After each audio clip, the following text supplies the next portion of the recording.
So yun nga, good day to everyone. Shout out dito kila sir. Salamat sa pag-subscribe. Kiki na tayo. Yes sir.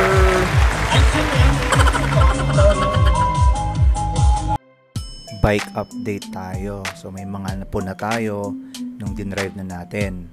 So dadali natin to kay master, no, kasi napansin ko na pumapaling, kumakabig pa kaliwa. So I'm guessing yung pagkakaayos ng mga rayos, no. So ito nga pala yung shop nila along Quirino Highway, malapit sa Villarreal. Andyan si master, no. Okay tumambay dito. For a few minutes, madami kang matututunan. Again, sabi ko nga sa mga previous videos, hindi madamot in terms of technical. Then, first time niyang makita yung pangalawang bike. So, yun, natuwa naman siya. Yung alam ko dyan, baka nakaprogram sana ipang disc brake. Kataon lang, ang ginabit na half, hindi pang disc brake. Ayun. Mahaba kaya yung ano nito. Parang ang sinang nipon na kalabit nila.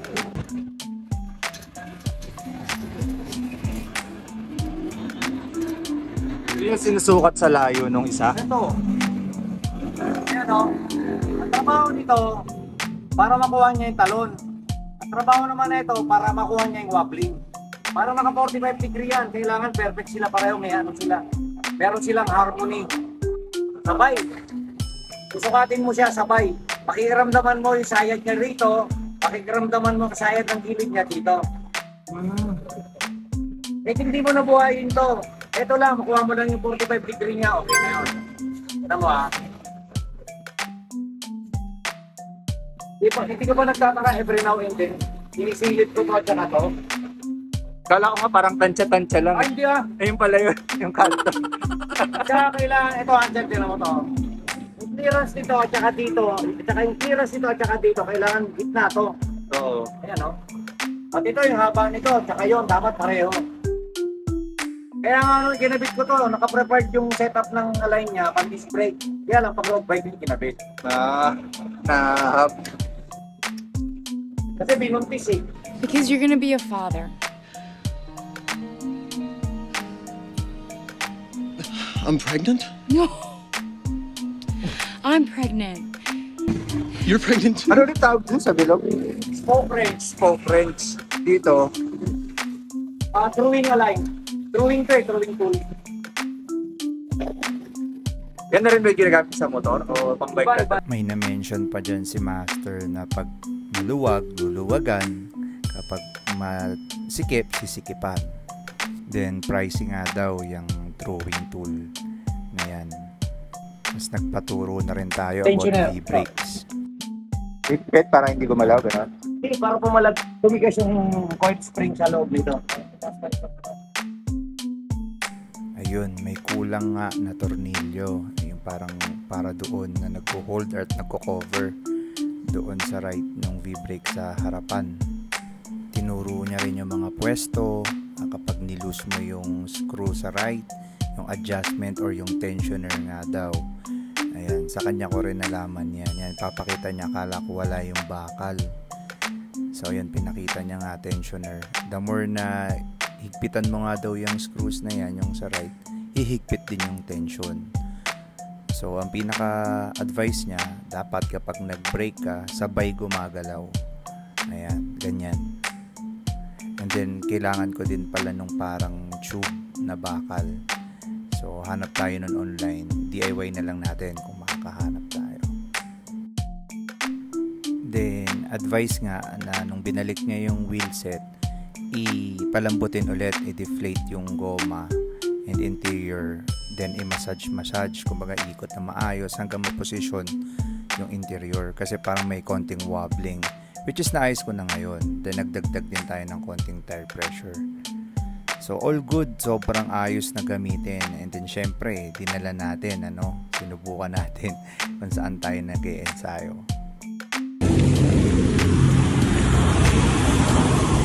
Nanahon natin to pag ensayo. Lalo na nung bago-bago ko.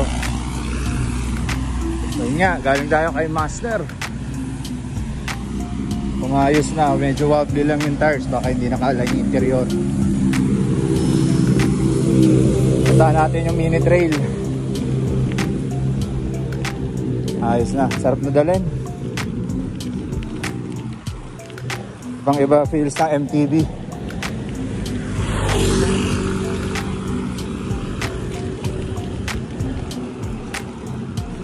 7-speed gaming. Party Road. Petron. Nampasan natin yung Ordua at saka Dicas. Congress na.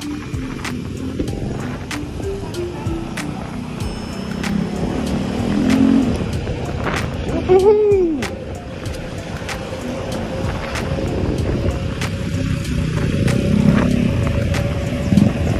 Bugsong, sabay ito mamaya, pauwi.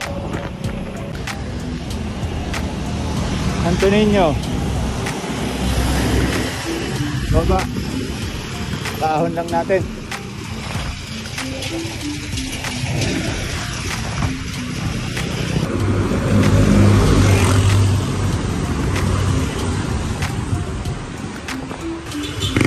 Bye-bye sa nakakaalam ng Solidonia. Lala ko noon, before Ultra Gravel, dito ko dinala isang bike.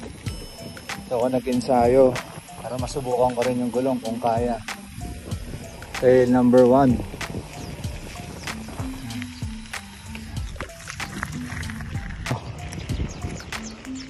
Daw maiksi lang.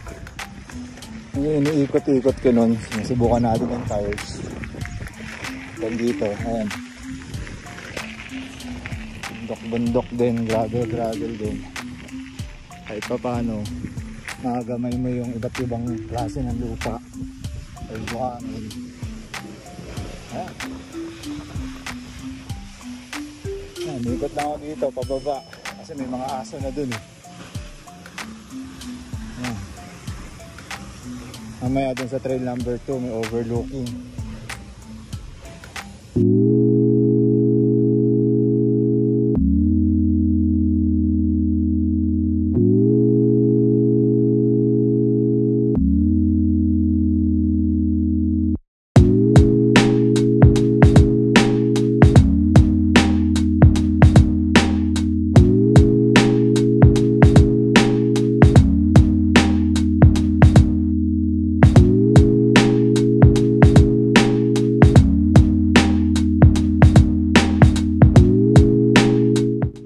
Nutshell and Cargo Shorts Gaming with Santugo, no?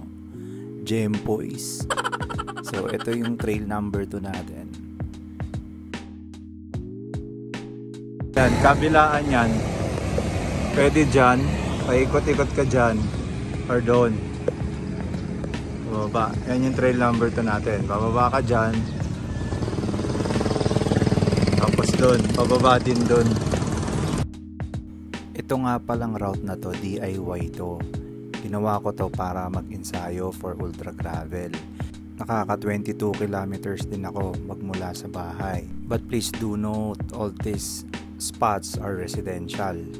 So respect dun sa mga nakatira. Bawal siya, kaya magiging secret trail ito.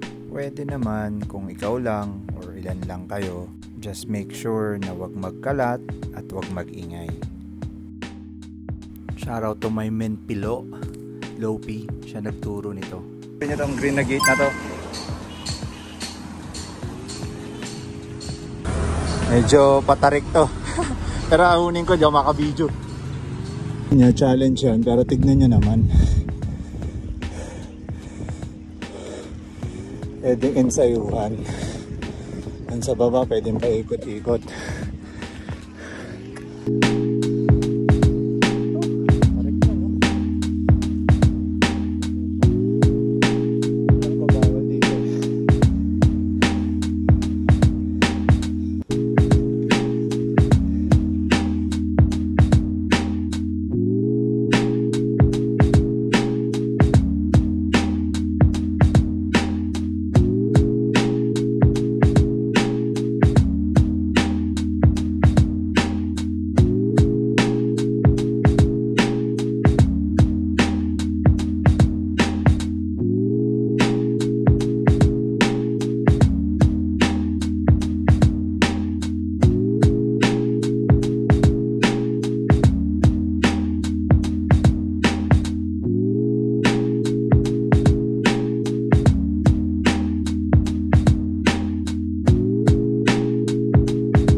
tayo.